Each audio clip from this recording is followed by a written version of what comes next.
What I'm here to talk to you guys about is overcoming obstacles. And I'll give you an initial saying that I created that hopefully you'll understand as I get towards the end of my conversation, but turning your obstacles into ladders to help you get over your next obstacle. So really, I just want to start off by saying, like, how did I get here? Like, this is a literal question for me. Like, how did I get here on this stage to tell you about how I got here?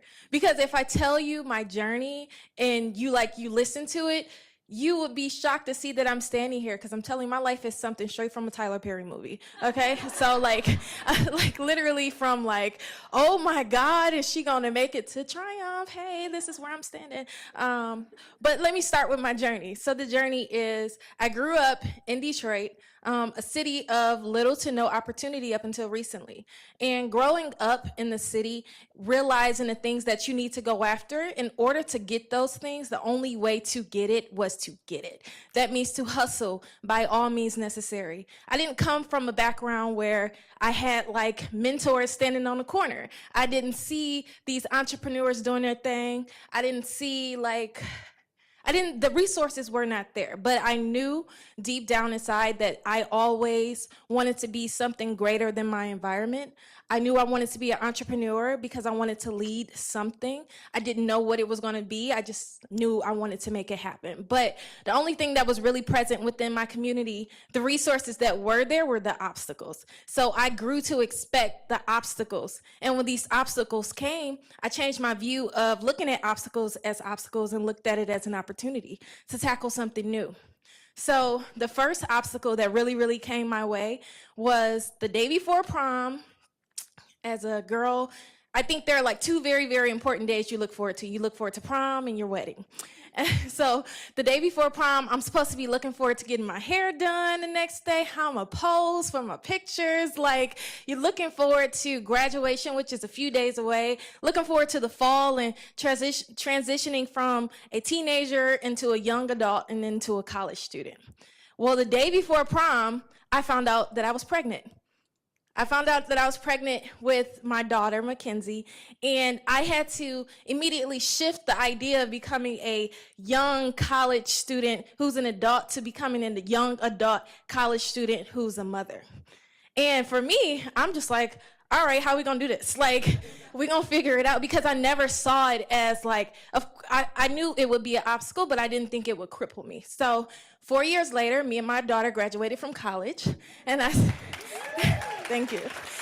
And I say we graduated because she was there with me writing it out. We were in class. I was like, get on this iPad. Like, we're in tutoring, like really hustling and working together. But I set intention from the beginning that this is what I wanted to do, and this obstacle would not get in my way. So that became the first step to my ladder.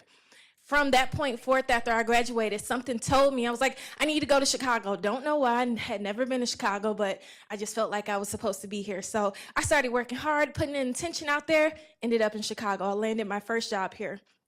While I was working around the city in marketing, I knew it deep in the back of my head. I'm like, oh, this is cool that I'm working for other people, but I'm still gonna work for myself. Didn't know what I wanted it to be, but still continuously putting it out there. I worked around for a little bit. I started side hustling, and I started doing web development projects for people to like really just get my foot out there and say, like, let me get a taste of what entrepreneurship looks like, because I've never seen it. So how do I experience it without experiencing it? So I started doing it, picked up a few clients, and then my big breakthrough came in April of 2016. I went into my office, and my director, she called me into the office, and HR was sitting next to her. I'm like, oh, I know what's up. I know, like, you know, like, so, but when HR was standing there, I just prepared myself for what they were about to say. We all know what it means when HR is sitting in the office. So she was like, you know, hey, Shaniqua, we've loved having you at our office, but unfortunately, we've had budget cuts. We're downsizing your department, and we're going to have to eliminate your position. Internally, what would have been super uncomfortable to other people, I got so excited. And like, I must have been so excited, like internally, that they saw it on my face and they were like, are you happy? And I was like, And in my head, I didn't want to tell them how happy I was, but I really was happy because this was like the push I needed to jump into entrepreneurship. I didn't, like, I always had my like one foot in and one foot out, but really like what other people would have saw, like, oh my God, what am I going to do after this? How am I going to get around this? I was like, all right, time to give it a shot. If it works, it works. If it don't, oh well, like I'll find a job again. Like, so that's when I pursued continuing to do the web development.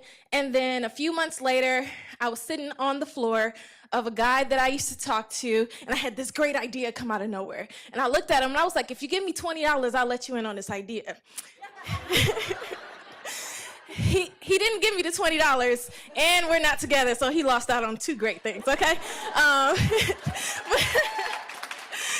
So really where the idea came from was I was like, I wanted to create a platform where people who, regardless of your ethnic makeup, regardless of where you come from, regardless of what barriers you have in place, you can come to this centralized place and find opportunity.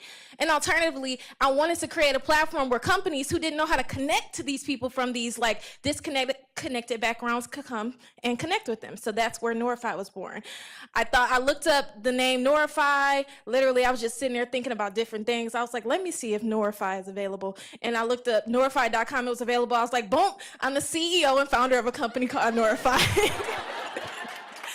So really, what brings me back to like all this and wrap it up is my first question was, how did I end up here, like on this stage? I ended up here because I didn't let anything get in my way. I was vocal, I was intentional from the very beginning, and I turned my obstacles into ladders. I turned my obstacles into steps on my ladder. So every time something comes at me, there's nothing, everything I thought I couldn't get through, I got through. So every time I get to something, I'm like, let's find a new way around it. And today, where Noirefy stands is we have over 20,000 candidates on the platform. We're working with 15 companies around the country, and I am here talking to you guys. So thank you.